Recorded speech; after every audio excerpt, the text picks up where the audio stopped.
back to the Navigant Credit Union Broadcast Center. I'm Molly O'Brien.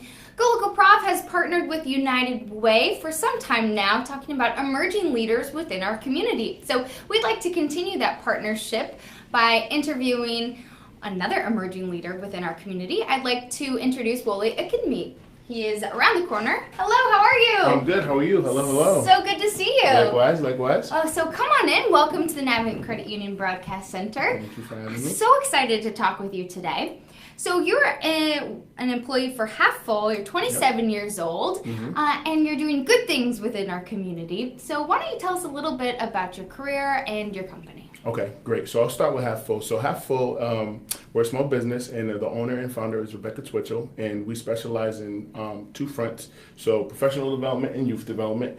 And I am in charge of our youth development division, so to speak. But we also do strategic planning, and that's something that I didn't know existed. That's not really a field that I thought was a thing until I found Half Full.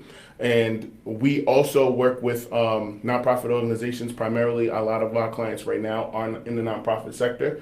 We actually co-share office space with the Smith Hill Community Development Corporation. Hello to everybody that's there. Yeah, that's basically what it is. And for myself, what was the other part of the question that you would like me to answer? Just a little bit about what you do with the community. You kind of touched on that. Okay, so there's a lot. Yeah. So I'll start for what Half Full is doing in the community. Yeah. So right now, Half Full is a founding member of the Smith Hill Partners Initiative, Smith Hill section, which is basically the neighborhood that's on beyond the State House in Providence, and it's a collaborative of different partners that are in that neighborhood, and we meet once a month to talk about different issues that our residents are facing in the Smith Hill community. We're currently planning our Smith Hill Block Party, which is happening at the end of the summer. That's a big one, and then on a monthly basis, we meet to figure out what are the best ways that we can better provide resources and opportunities for the people who live in our community. That's amazing. Yep. So how did you get into this? And you're working with youth. Is that a big goal of yours to help impact the community? Absolutely. So I started in the youth development field when I was a youth. You're not very old right now. 27 is pretty young. You're a pretty young guy. But about 12 years ago, I got my first job, which was with a nonprofit organization that still exists in Providence. It's called Groundwork.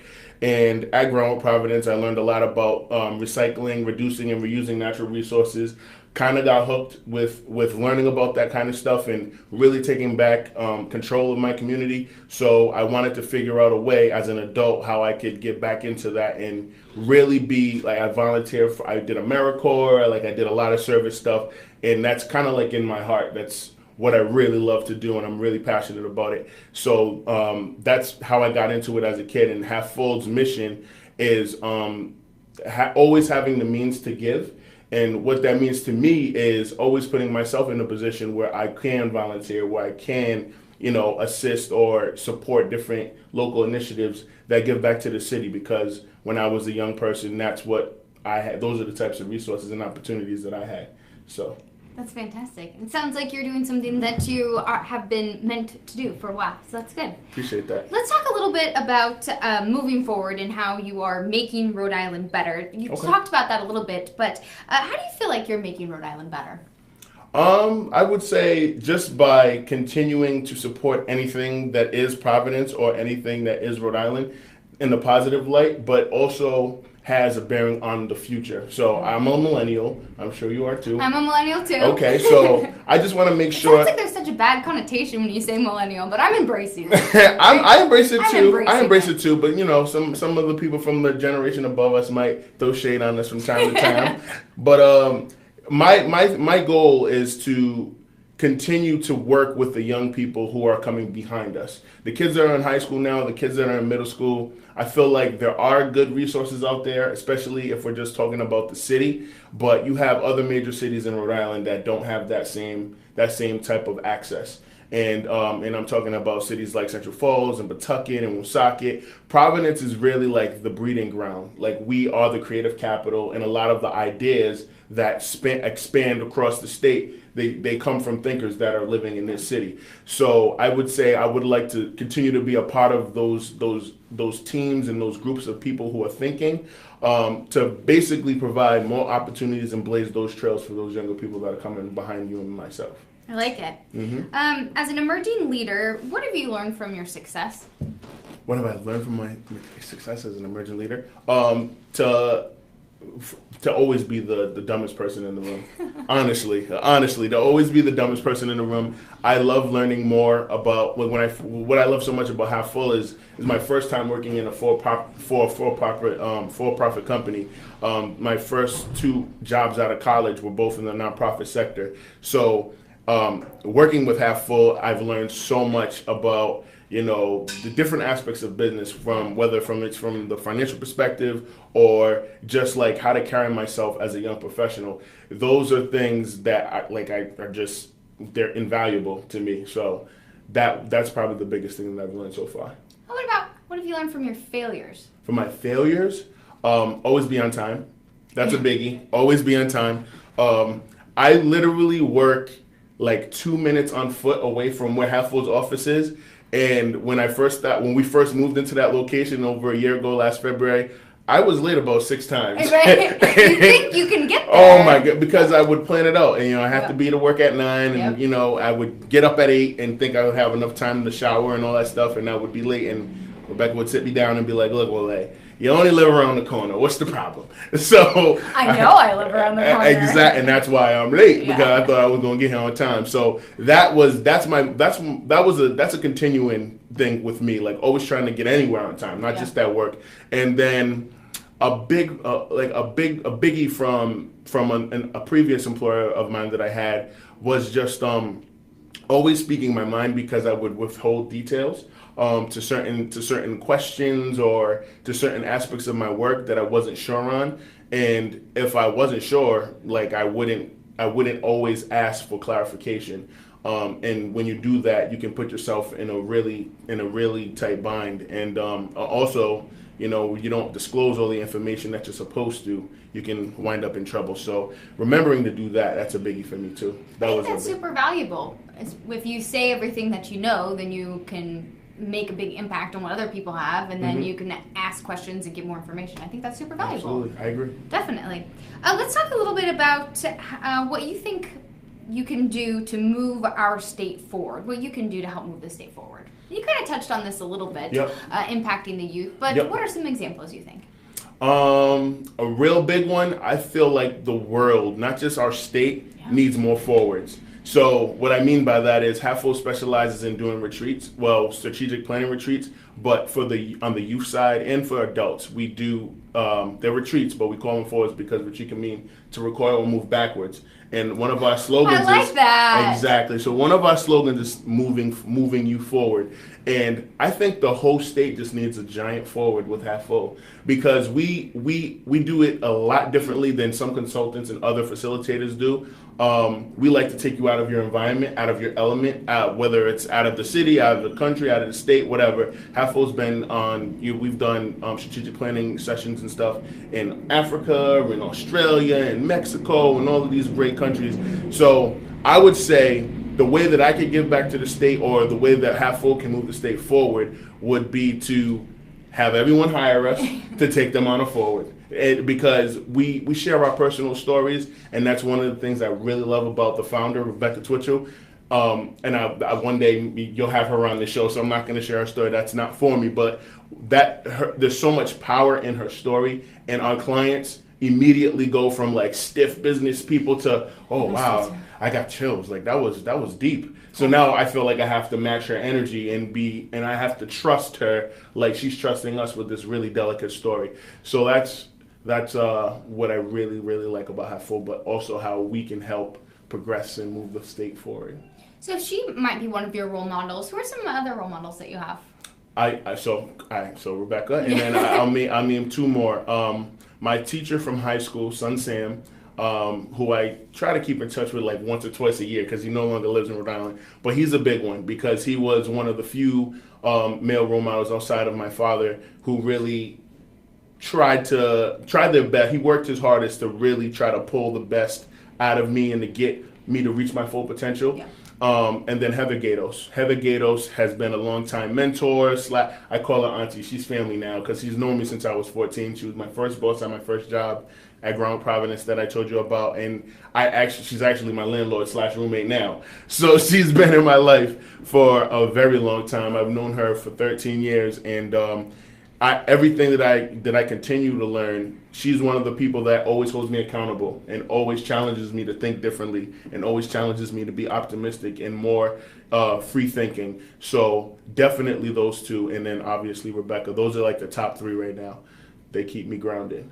So. I think it's important to have those role models and continue that conversation. It's always interesting. I like asking that question because it's always neat to hear when teachers come up and what a positive influence that can be. And since you're working with youth, it'll be neat to hear, in 10 years or so when people mention your name. Absolutely. I think that will definitely happen. We talked a little bit about just the work that you're doing within the community for your job. Do you do any volunteer work on the side? Absolutely. I mean, if you talked to me last year and the year before that, all I did was volunteer. I'm another mentor who really probably doesn't know it, but Kobe Dennis. He's a really popular figure in Providence. He has a collaboration called Unified Solutions. I believe it's a nonprofit now, but they do a bunch of different events. And this week they had Turn Up Rhode Island, which is the youth summit, and Half Full. We did a workshop there that I wanted to. Basically spend some time with the young people that they're serving. And then any initiative that Kobe's doing, and there's a bunch of different random things. Like tomorrow I'll participate in the Earth Day cleanup over at Davis Park because it's my neighborhood, and it's also I just grew up as a kid cleaning up parks and picking up trash. Yeah. So little things like that. And it's the summertime, so the space where Half Full's office is, 400 Smith Street, we every Friday except for today because of the rain, we go out every day and every Friday in the noontime, and we just pick up trash along Smith Street and the surrounding streets. So that's how I get back. So you're pretty busy between work and volunteering. What do you like to do when you're not giving back? Do you rest at all? Do you like to? I love my naps. To have fun? I love my naps, and I love to have fun. It's summer, it's springtime now, so. I get to go outside. I love playing basketball. Cool. Huge basketball fan. So I go to some of the local parks in the city and I put some shots up. I love to eat. I won't call myself a foodie because I don't eat anything seafood, but I love to eat food. And my favorite restaurant to go to is the Village in Pawtucket. It's a Nigerian restaurant, and it's one of the few places where I can go to get food that's of my ethnicity. So I like that. And I like hanging with other millennials, Millennial Professional Group of Rhode Island. Some of the founders are friends of mine. Travis was here, yeah. Yeah, Travis, that's my guy. Yeah, I love Hi, Travis. How are you, Trav? I love going to their events because I get to meet different millennials who moved to Rhode Island and want to make the state better and do that progressive move forward like we're talking about. And spend time with family. I mean, family is but that's my number two. My well-being and then my family's well-being is number two. So every weekend I have a thing where I just go visit my mom and my pops and just take them out to eat and just sit with them and that's great. Listen to them complain about old people stuff. Mm-hmm. That's always good to do. Mm-hmm. Let's talk about books. Do you have a favorite book or a book that maybe has impacted you in a very important way? Absolutely. So one of my favorite books, top two, is To Kill a Mockingbird. And I read that book when I was in the 7th grade, and it taught me a lot about just where race was in America at that time. And at 12 years old, when you're reading something like that, it's really kind of hard for you to. It's powerful. It's really powerful, real intense, and it's really hard to kind of grasp and get your hands on. Exactly. So when I reread it as in high school and in college, I was like, damn, this is deep. I just read the book and just knew, oh my goodness, Atticus Finch is my hero. Yeah. You know what I mean? But that's my favorite book. That's definitely top notch. I learned a lot from that book. That's neat. Yeah, it's interesting when you read things when you're a kid and then you reread them and they have a whole different take. Whole different meaning. Yeah. In middle school, you're only reading it so you can study for the Yeah, test. so you can yeah. Exactly. Like Lord of the Flies, when you read that and you're just like, I don't get it. Exactly. And you reread it, you're like, whoa. These kids were killing each other Yeah. over a big seashell. Okay, Yeah. Oh. this is awesome. All right, fine, next.